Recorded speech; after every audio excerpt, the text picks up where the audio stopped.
100% agri کرتا ہوں، لیکن ہم ٹاپک سے ہٹ گئے ہیں آج.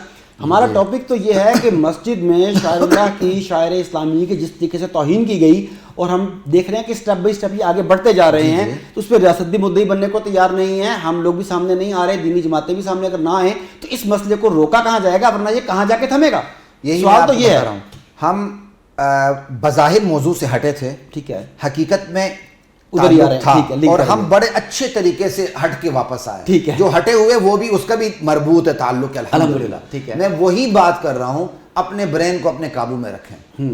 جہاں یہ نہیں ہوا کہ آپ نے ٹائر جلا دیے، ملک کو کالا کر دیا، ملک کی املاک کو نقصان پہنچا دیا. یہاں عجیب بات ہے، یہاں احتجاج کر کے ملک کی جائیداد کو نقصان پہنچا کے دل کو ٹھنڈا کرتے ہیں. عجیب بات نہیں بھائی. آپ نے جتنا دباؤ ڈالنا دباؤ ڈالیں، لیکن آپ اپنی اولاد پر ایسی محنت کریں کہ وہ اولاد کمبخت ہمایوں سعید نہ بنے، وہ اولاد جا کے کمبخت صبا قمر نہ بنے، وہ محمد بن قاسم بنے، وہ طارق بن زیاد بنے. میں 100% متفق ہوں، لیکن یہ وہ باتیں ہیں جو اس وقت ہم باتیں کہیں گے نا، یہ نسلوں بعد سامنے آئیں گی. ہم اس وقت، اس صدی میں، اس سال میں، اس مہینے میں اس کے آگے باندھ کیسے باندھیں؟ یہی میں کہہ رہا ہوں کہ بند کیسے باندھے. سب سے پہلی بات تو یہ ہے نا کہ جو کردار اس میں ملوث ہے ان کو کٹے میں لائے. کون لائے گا؟ یہی تو بات ہو رہی ہے. پھر جا کے بعد فرد کی تربیت پہ آ گئی نا. جی، جب آپ اوپر بےایمانوں کو، خناسوں کو، خائنوں کو بٹھائیں گے، وہ احتساب کریں گے. یعنی اب اس وقت نظام جمہوریت کی برکات کی وجہ سے ہمیں یہ کڑوا گھونٹ برداشت کرنا پڑے گا. برداشت نہیں کریں گے. جتنا ہم کر سکتے ہیں کریں، لیکن میرے کہنے کا مطلب یہ آپ کو 100% رزلٹ اس سے نہیں مل سکتا.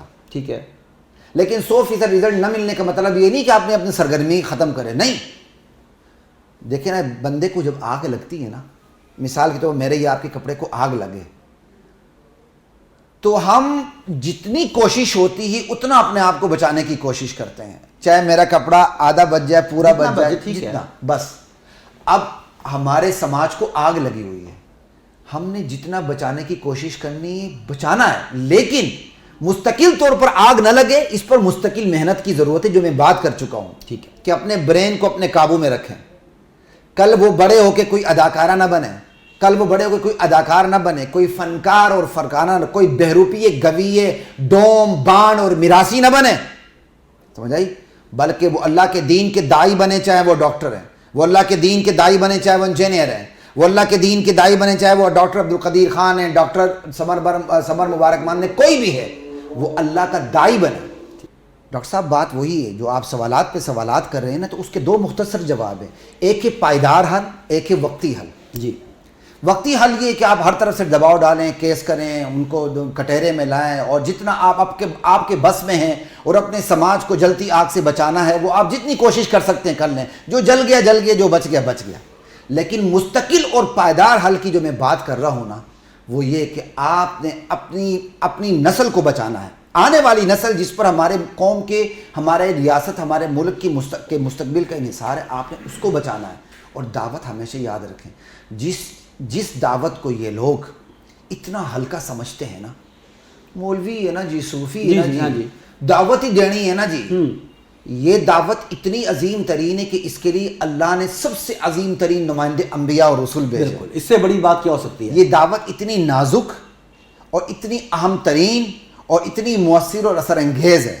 اور یہ یاد رکھیے، دعوت اتنی مؤثر ہوتی ہے، دشمنوں کے صف میں اپنے ہمدرد پیدا کر دیتی ہے، اپنے نمائندے پیدا کر دیتی ہے. اس کی چھوٹی سی مثال آپ کو اپنی تاریخ سے بھی دیتا ہوں، جی، بنی اسرائیل کی تاریخ سے بھی دیتا ہوں. جی جی.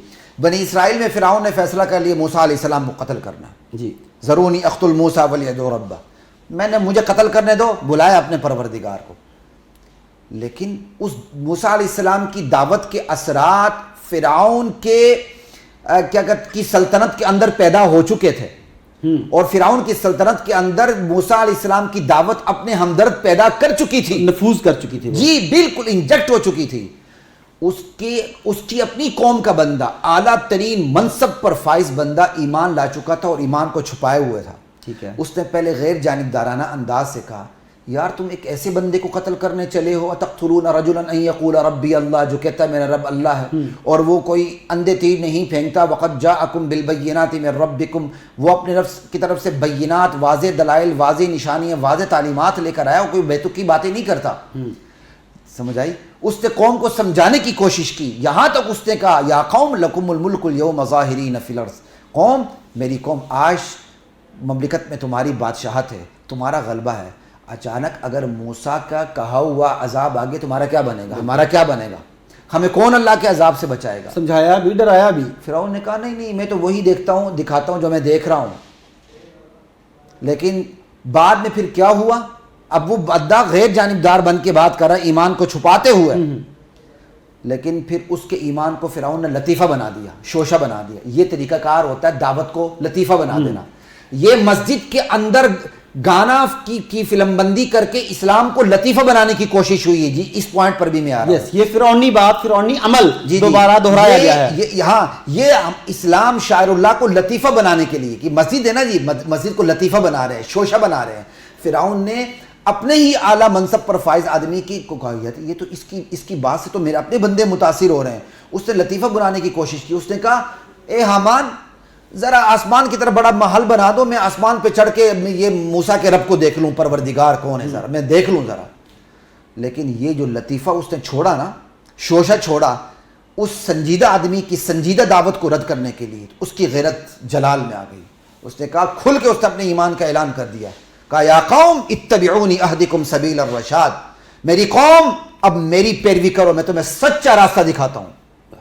اس نے کہا یہ عجیب بات ہے، ما لی ادعوکم الی النجاۃ وتدعوننی الی النار، میں تمہیں آگ سے بچانا چاہتا ہوں اور تم مجھے آگ میں پھینکنا چاہتے ہو۔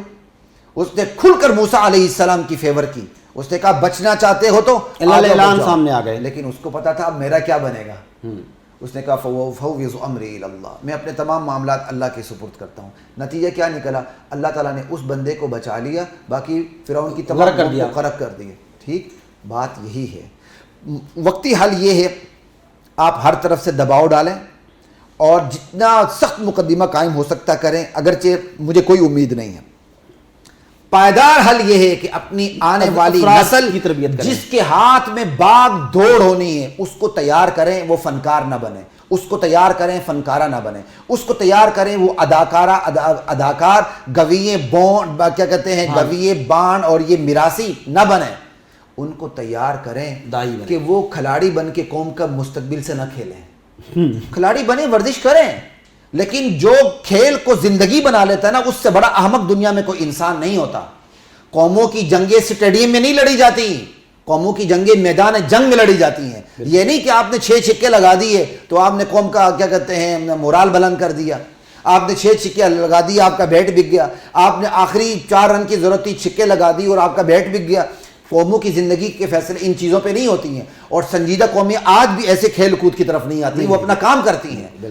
ہم نے پائیدار اور سنجیدہ کام کرنا ہے، اپنی قوم کو مستقبل کے کھلاڑی اداکارے ڈوم بانڈ گویے میراثی سے بچا کے ان کو اللہ کے دین کا داعی بنائیں۔ ہاں اللہ کے دین کے داعی بن کے وہ فقیہ بھی بنے، انجینئر بھی بنے، عالم بھی بنے، ڈاکٹر بھی بنے، جج بھی بنے، جرنیل بھی بنے، وکیل بھی بنے، جو مرضی بنے۔ جب تک اس پالیسی منزل صاف ہونی چاہیے، جب تک اس رخ پہ نہیں آئیں گے کبھی بھی ہماری اصلاح نہیں ہو سکتی۔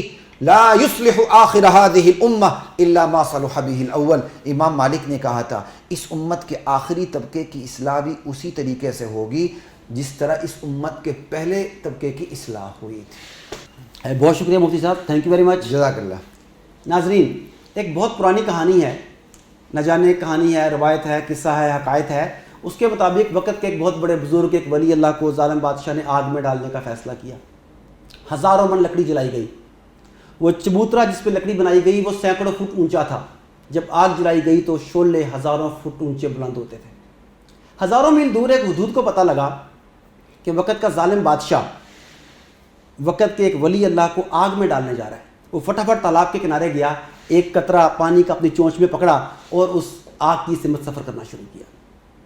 راستے میں ایک باغ ملا، اس نے پوچھا بھائی حدود کہاں جا رہے ہو؟ حدود نے کہا کہ تمہیں نہیں پتہ لگا، تم نے خبر نہیں سنی کہ فلاں جگہ پر ظالم بادشاہ ہزاروں من لکڑی جلا کر وقت کے ولی کو آگ میں ڈال رہا ہے، میں پانی لے کے جا رہا ہوں۔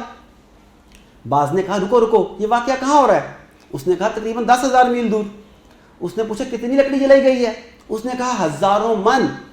تو باز نے پوچھا کہ تیرا دماغ خراب ہے؟ پہلی بات تو یہ کہ تمہاری قوت پرواز اتنی نہیں کہ تم 10,000 کلومیٹر سفر کر سکو، تم چند کلومیٹر کے بعد تھک جاؤ گے۔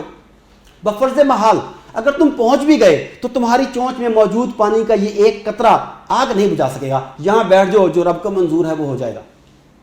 حدود کہتا ہے بھائی شہباز, بھائی شاہین, تم بالکل ٹھیک کہہ رہے ہو, مجھے بھی پتا ہے کہ نہ میں وہاں پہنچ سکتا ہوں, مجھے بھی پتا ہے کہ یہ پانی کا قطرہ آگ نہیں بجھا سکتا, لیکن میں یہ چاہتا ہوں جب روز محشر اللہ رب العزت اپنی مخلوق سے یہ سوال کرے کہ جب میرے ایک پسندیدہ آدمی کو آگ میں ڈالا جا رہا تھا تو تم نے کیا کیا, تو میں کہوں گا یا رب العزت تو نے مجھے جتنا پانی اٹھانے کی طاقت دی میں نے اتنا پانی اٹھایا, تو نے مجھے جتنی طاقت پرواز دی میں نے اس سمت اتنی پرواز کی. اے باری تعالیٰ میرا نام آگ لگانے والوں میں نہیں, آگ بجھانے والوں میں ڈالنا.